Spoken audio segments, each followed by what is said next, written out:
2KTV.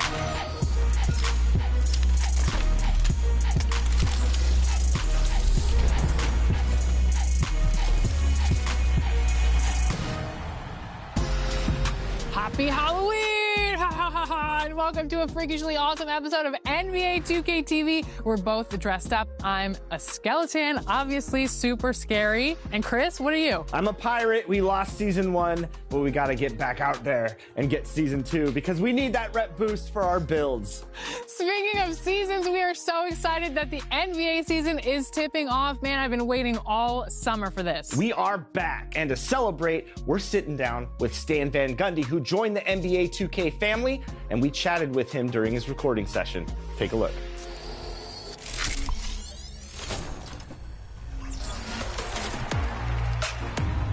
We are now joined by Stan Van Gundy. Coach, welcome to 2K TV. Thank you. I am excited about this. I am too.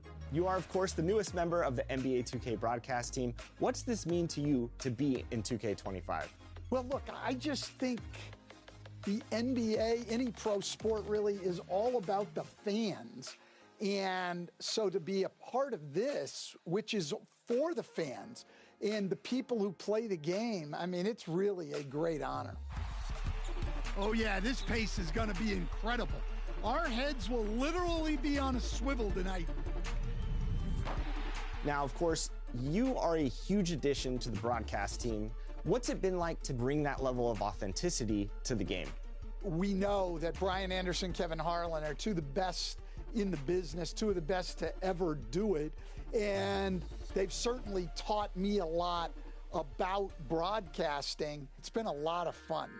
What are some of the advantages, Stan, of coaching teams with a lot of veterans, a lot of experience? Kevin, how much time do we have? I mean, do we have time to do a whole podcast? I mean, it's everything. What's it been like broadcasting in real life and then bringing that over to 2K? What's the experience been like? You know, I think it's helped me both ways. I really do, because I think obviously having broadcast, you try to bring that authenticity you talk about to the game. But when you're reading a script and bringing emotion to it, a lot of times I was doing it this year and I'd say, wow, I really like the way that sounded.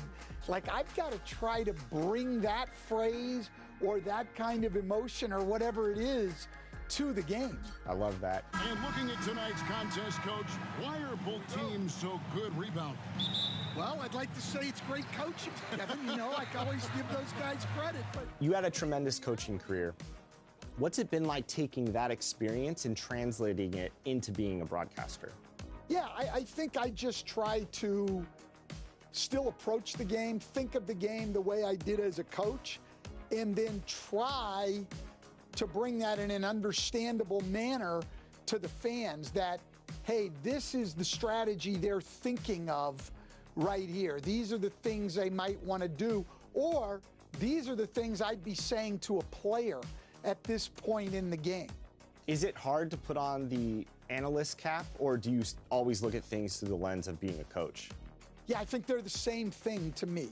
I think the only thing is instead of directing your comments toward players, you're directing your comments to the fans. In NBA 2K, you can play through any era, so 80s, 90s, 2000s, 2010s, and of course the modern era. What do you think has changed from the time that you coached to the modern NBA? Well, I think some of the changes are obvious to everybody, right? I mean, the pace of the game has picked up. There's a lot more threes being shot. There is very little post play anymore like there used to be. And because of the rule changes, the game's more wide open and there's not as much physicality. I mean, look, Trae Young is getting whatever he wants. Just keep getting him the ball. If you look at the game the way it is now, it's hard to argue with any of those things. All of those changes have helped the game. And every era was great, but I'm gonna put you on the spot here. Do you have a particular favorite era for you? Well, yeah, but again, it's very biased because I like the era where I was coaching in Orlando. Of course, we were winning then, and winning a lot, so you enjoy that. But the thing I liked about that era is They had started to take a lot of the physicality, especially away from the ball, out of the game. And I think the freedom of movement has really helped us. The Celtics strutting through the tunnel early.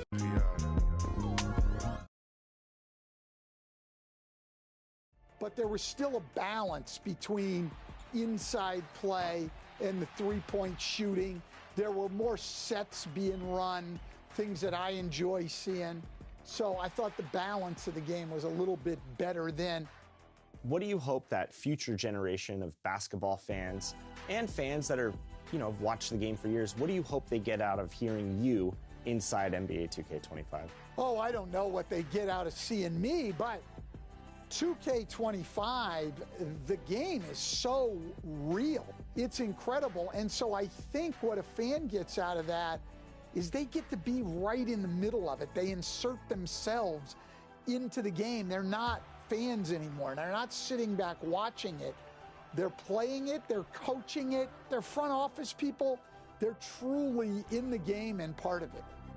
Well, Stan, thank you so much for joining us right here on 2K TV. It's been a pleasure to have you, and we're so excited to hear your insight, knowledge, experience right inside the game. Yeah, it has been such a pleasure working with all of you here at 2K, and it's an honor to be part of the game.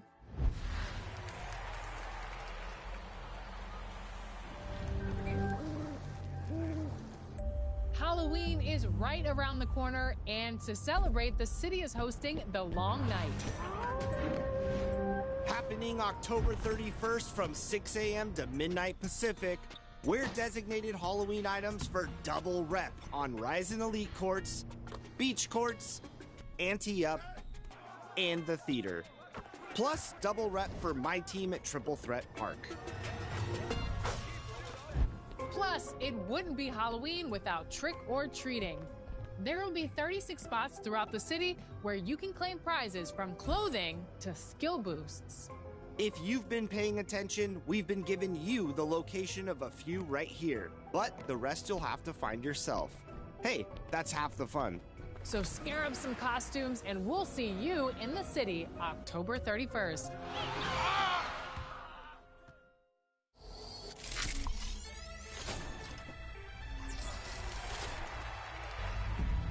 We are back in studio. It's Halloween, and we are talking team chemistry, a feature new to NBA 2K25.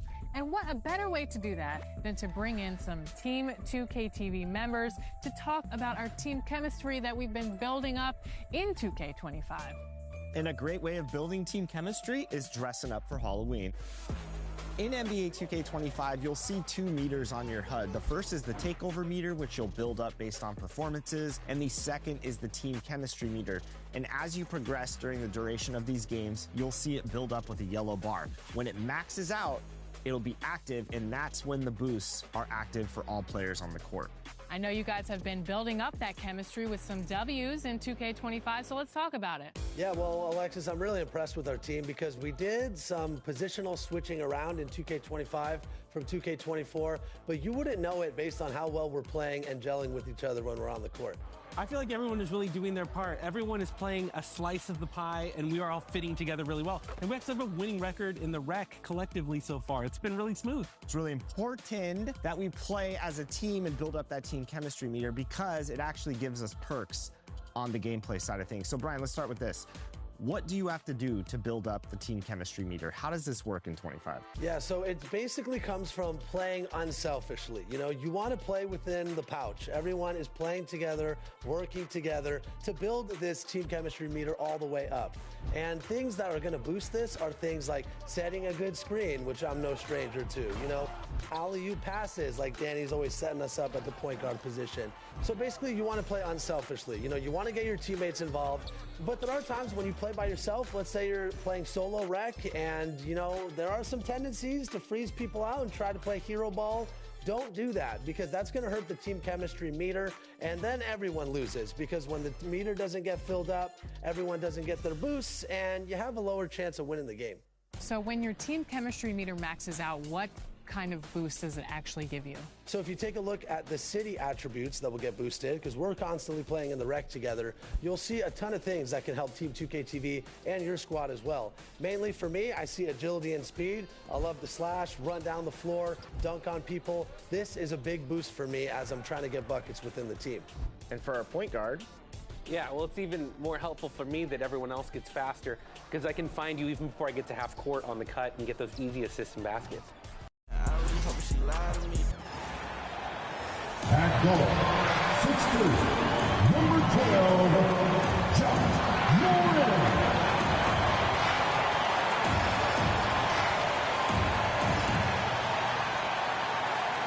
Hello, basketball fans. You've got it on 2K Sports as we get set to bring you exciting NBA action. And tonight, we'll see the Memphis Grizzlies as they go up against the Chicago Bulls. Brian Anderson here. With me, Grant Hill and Richard Jefferson. Joining us courtside is Allie LaForce. Missing some depth tonight, but the starting lineup is intact for them. Their situation bears watching. Anytime you're missing this many players, it changes a lot of things.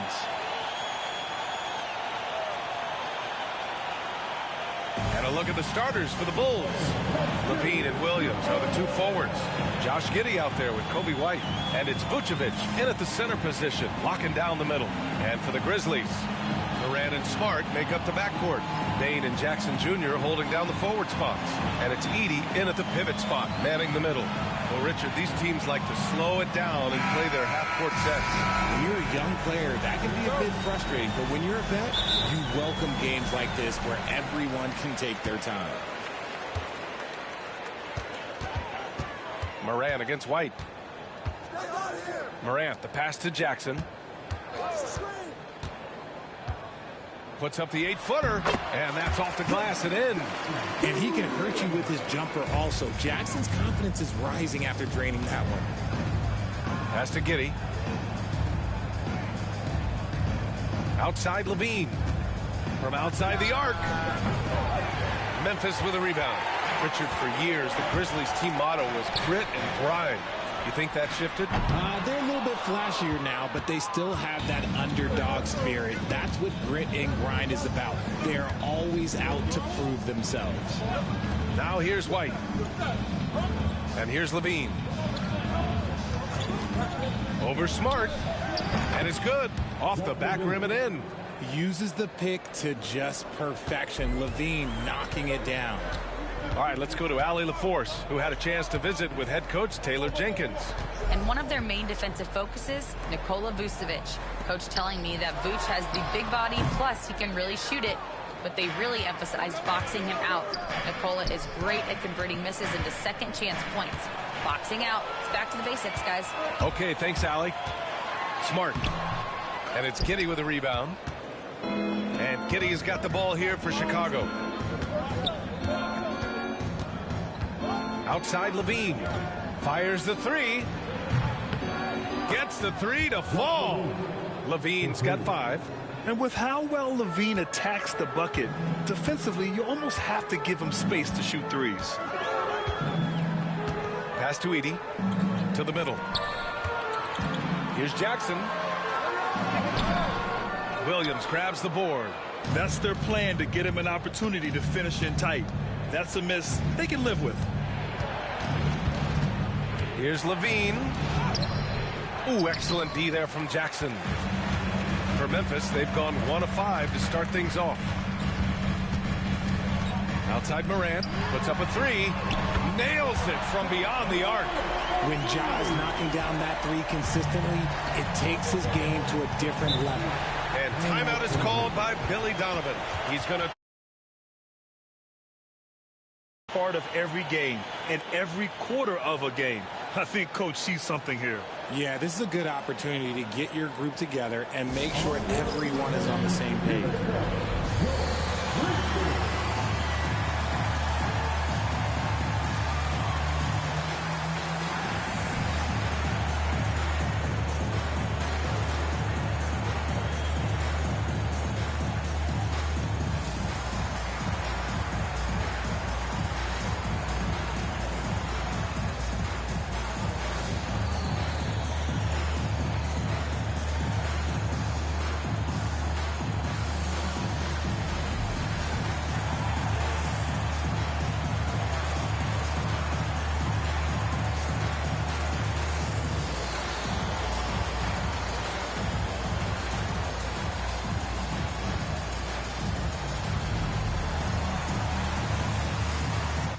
share my story, this is history.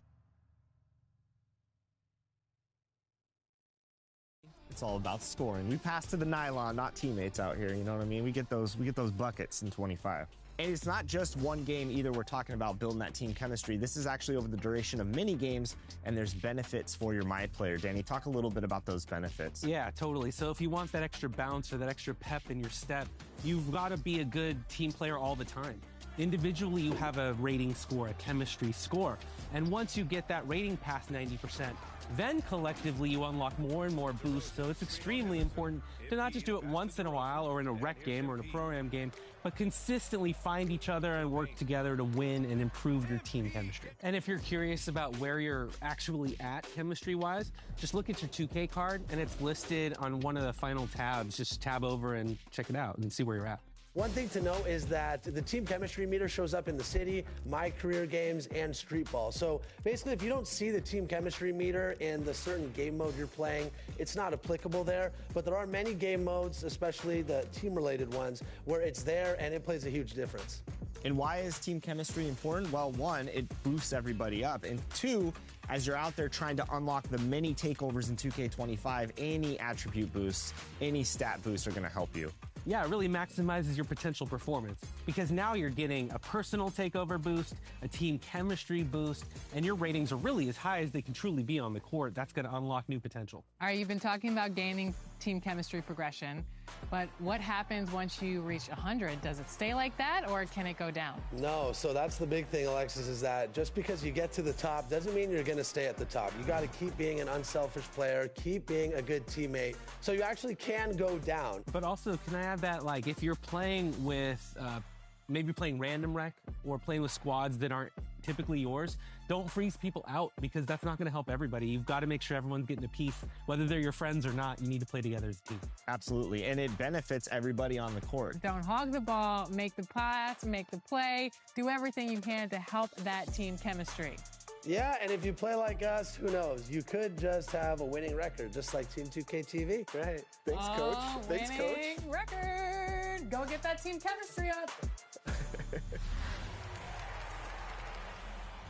The Rise affiliation have won the Season 1 Rep Boost Reward, winning the season 50.8% to 48.5%. Shout out to the top performers of Season 1 who contributed in big ways for each affiliation. Remember, last year, this battle was back and forth, and every game, every matchup, every bucket mattered.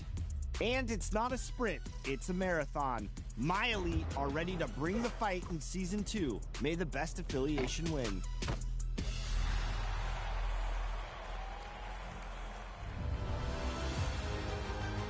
Season 2 is here! And I'm Scott Moe, PA announcer for the Sacramento Kings. And that means we have more top plays! Gone! Send them!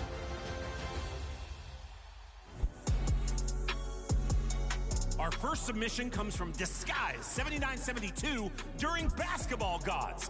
Ever seen a putback dunk off a missed alley-oop? Me neither. That pass from Waffles was too hot for the iron. But the through-the-legs putback serves up a complete breakfast for the win.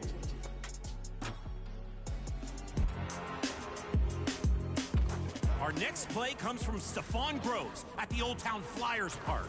Some questionable shot selection from half court, but they clean it up with a long-range putback dunk for the win. Chasing the ball full force, that box out had absolutely no chance. What a play! Which putback dunk reigns supreme? Vote now, and remember to send in your best plays with the hashtag 2KTVWOW for a chance to be featured in a future episode. Speaking of putbacks, whoever took De'Aaron Fox from my bobblehead collection needs to bring it back right now. The search is on.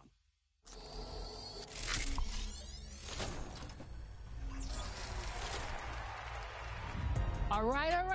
Trick or treat.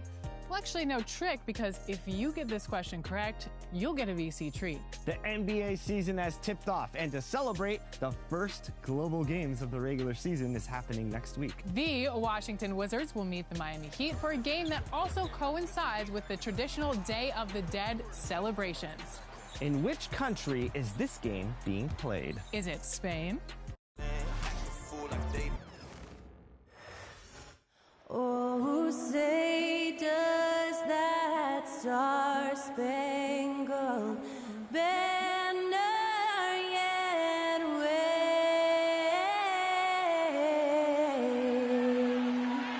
o'er the land of the free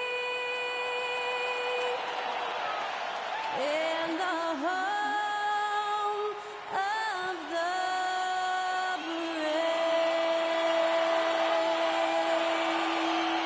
To celebrate our nation, that was Skylar Cole with tonight's national anthem performance.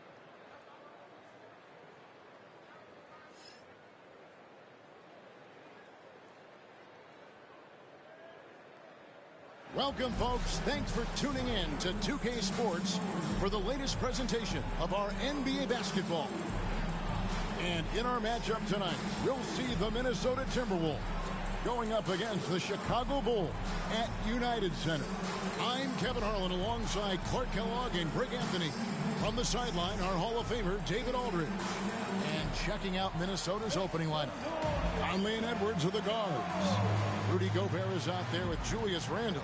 And it's McDaniels at the small forward. And for Chicago, Levine and Williams up in the forward positions. Kobe White is out there with Josh Giddey.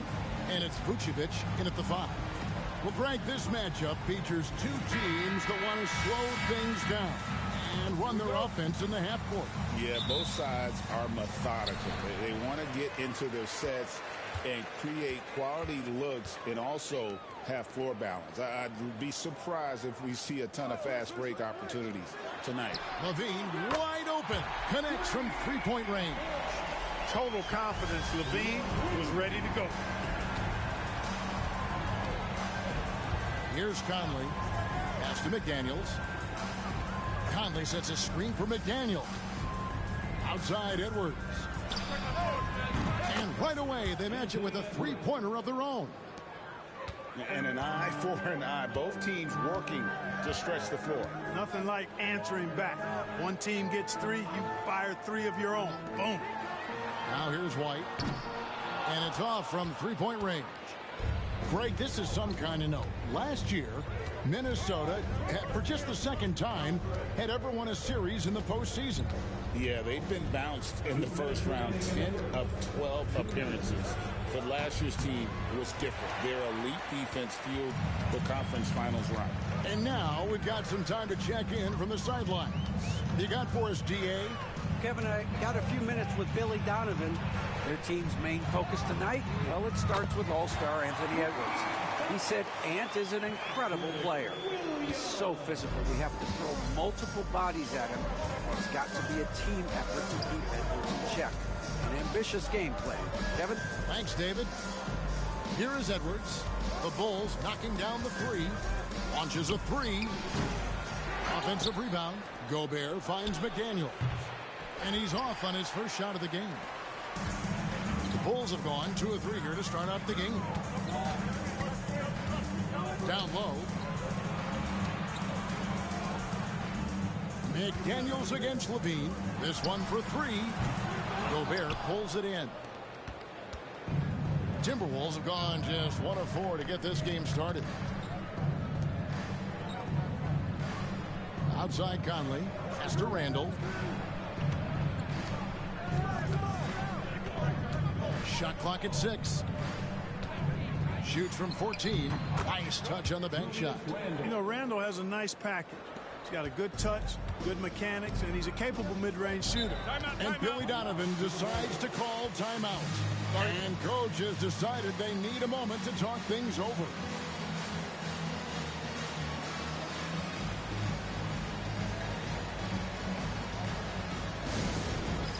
It's time for Dance Dance.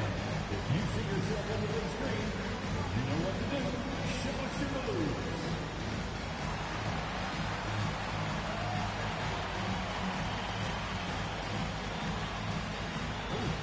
Sit down.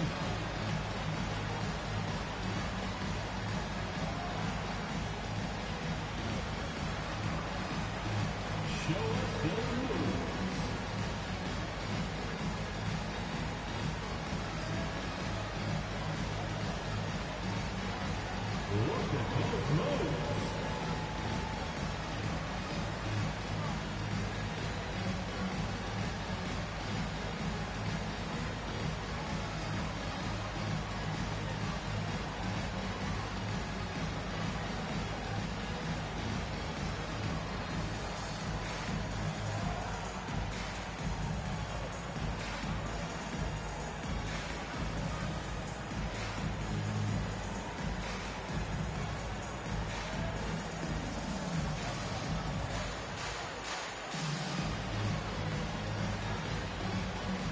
changes for Chicago.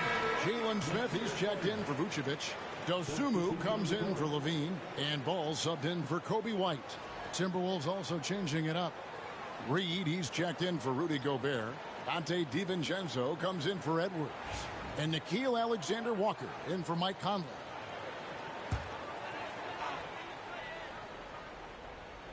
If you're just tuning in, we played about 2.5 minutes here in the first. Ball kicks to Giddey. Here's the three. And it's McDaniels with the rebound. And he didn't punish them for the weak coverage there, but they can't count on him to continue missing. Here's Randall, and Randall throws it down. Boy, what a throwdown by the well-built 6'9" Julius Randle with power. Here's Giddey. And he gets the whistle. 2 free throws coming up. That's on Jaden McDaniels. Nice work to get it inside and draw the contact. Exactly. The defense determined not to allow the easy layup right there. They'll settle for making him earn the free throws.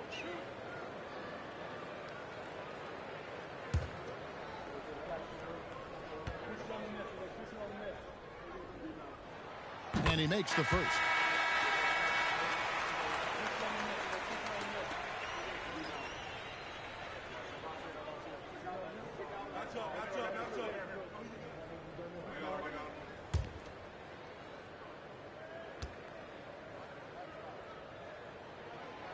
And both free throws good for Giddey. About 3 minutes gone here in the first quarter. And Edwards puts up a deep three. No good on the last second attempt there. So at the end of 1 quarter of play, still a close game. It's the Bulls up by 1. From the United Center in Chicago. Back in a moment.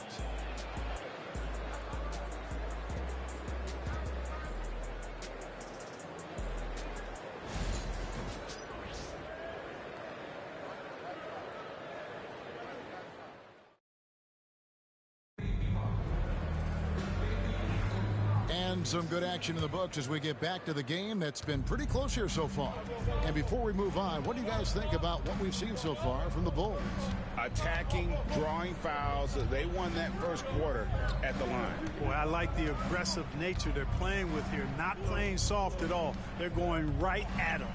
And so in the game for the Timberwolves, Dante DiVincenzo. He's out there with Jaden McDaniels. Then it's Nickeil Alexander-Walker. Then there's Anthony Edwards. And it's Reed in at the center. And when you talk to people about the Bulls, GA, Michael Jordan's shadow still looms large over this team and organization. And Kevin, they haven't won a championship before or since he was in Chicago. They've had plenty of good players, Derrick Rose and MVP, Jimmy Butler as well. But the results haven't been there. Levine just going to work, talented, finishing inside. Now, Alexander Walker. Still yet to score. Edwards. And he sinks that one, hitting the back of the rim on the way in. Really well done there. Just confident and composed, never in a hurry. 1:43 left in the first half of basketball. Here's Dosunmu. Minnesota with the rebound. Pass to DiVincenzo. McDaniels against Williams. McDaniels kicks to Reed. 6 to shoot. Tries yet again. A shot by McDaniels, no good. And you can see the defenders afraid to kind of get in his way a lot of times when he's on his way to the basket. But on that one, they were there. Now, here's Ball. For 3, Williams. No good on the shot. Edwards looking it over.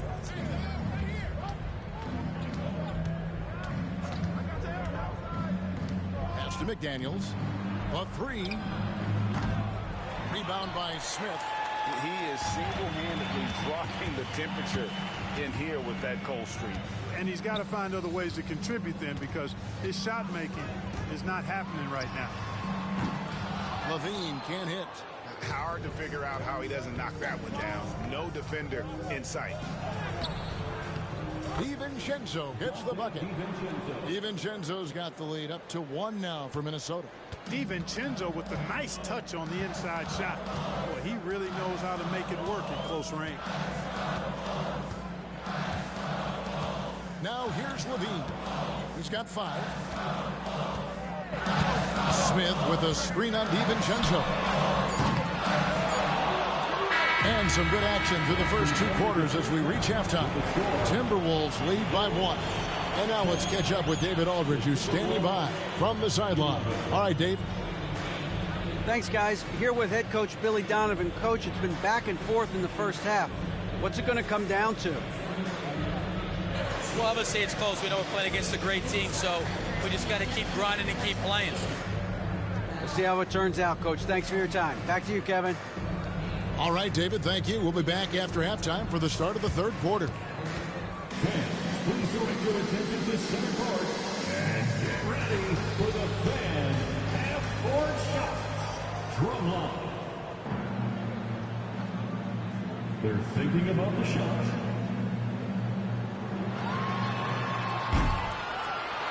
Left the window open.